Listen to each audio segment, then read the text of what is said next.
Hi, I'm Dikshu Kukreja from CP Kukreja Architects.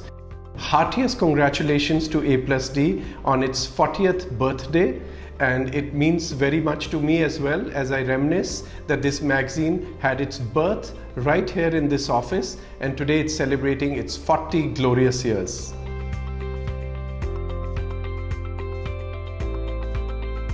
So I think for me, as I believe, change is the only constant.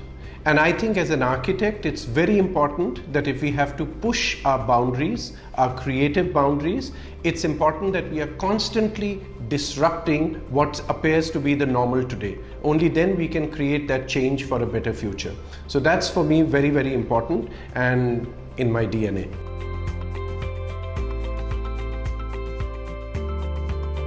So I think mixed use developments, as the name suggests, is about bringing together different activities which take place in a city in our daily lives. So rather than following this very 20th century notion of distributing in a city which enclave, which precinct will have one single activity.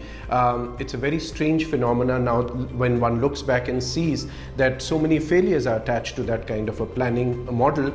I think it's important to recognize that mixed use is about bringing, whether it's your residential needs, it's your commercial needs, it's your recreational needs, it's your institutional needs, all these can coexist together in a certain precinct in one area itself. And for that, I would say that this is not an invention of 21st century.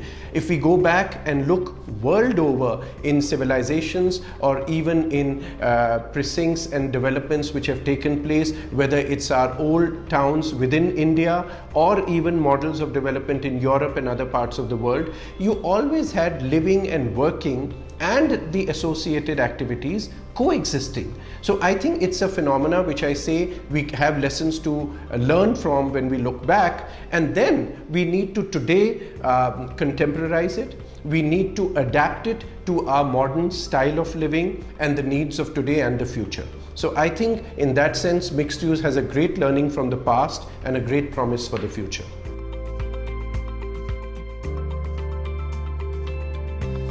I wonder about it myself sometimes, that why such a model of urban development which American cities founded and then expounded has been sort of embraced by the rest of the world. I think this also has political connotations, because America in the 20th century has had a great global influence on society, on consumers, on the way we live, and therefore it has been a model that people have looked up to. But I personally don't think it was a sustainable model at all to begin with, because one of the tenets of that modern urban planning of in American cities has been based on personal vehicle or the individual car. And we all know today, when we are fighting against that menace and trying to create public transport, that how important it is to rely on that rather than on the model of urban sprawl. So what has Los Angeles, Chicago and other American cities offered to us? It's this urban sprawl where land seems to be a commodity which is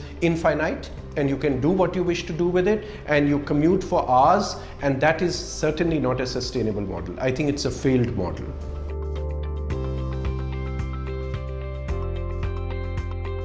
I always believe that for a city to be planned well and for a city to thrive, it has to take place at all levels. So right from the politicians and city administrators who frame the policies of urban planning, to community organizations, to RWAs, to interest groups of that nature which bring the community together, to the single resident of that city. At each and every level, I think there's a role that we can play, and only if we are all aligned together. And by alignment, I mean that we all need to understand that the city is a place which is going to stay and exist beyond our own lifetime, and therefore we cannot be selfish to shape this city only for our personal needs of today. We have to have a sustainable model which will allow that city to thrive for generations and centuries which follow us after we are gone as well. So I think from that perspective, not just philosophical, but I would call it practical aspect, we have a very important role that city administrators as well as community groups have to play in a formation and development of a city.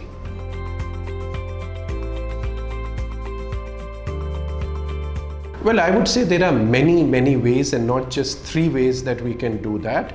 And I would say in order of priority, of course, all this comes with the preamble that we need to understand, be the disruptor that we were talking about, be the conceiver, and be the person or persons to understand that today change is required and change is inevitable. So with that kind of a preamble, I would say that what we need to do with our cities is that we need to start looking at the fact that we need to make them more sustainable, and therefore each and everything we do, we are not talking about green buildings here, by the way, that's just a very small element in it. Sustainability comes from every aspect: physical, social, economical, environmental. All these aspects make a city sustainable. So I think that becomes a very important aspect. Now if we come into our domain of physical planners or urban planners, we need to make these cities coexist with nature and environment. You cannot develop a city or a piece of land at the cost of its natural beauty or its natural treasures.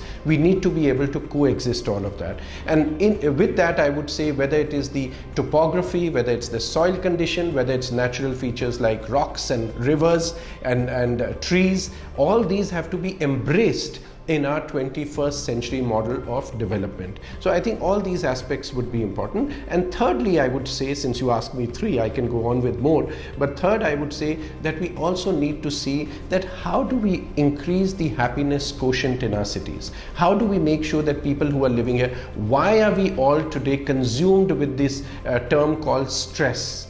How can we make our lives more beautiful and happy? That's also an aspect that we really need to look at.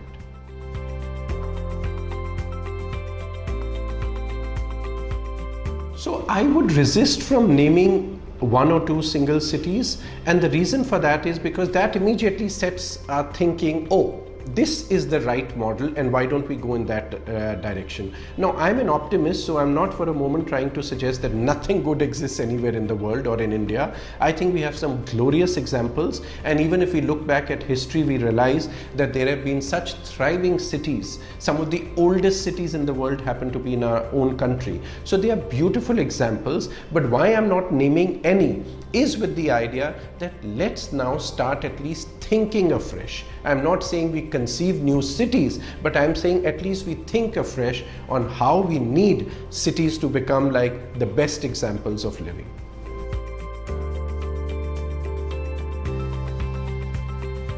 I would say my first step for design for change would be mindset change. If our mind can change, everything else follows.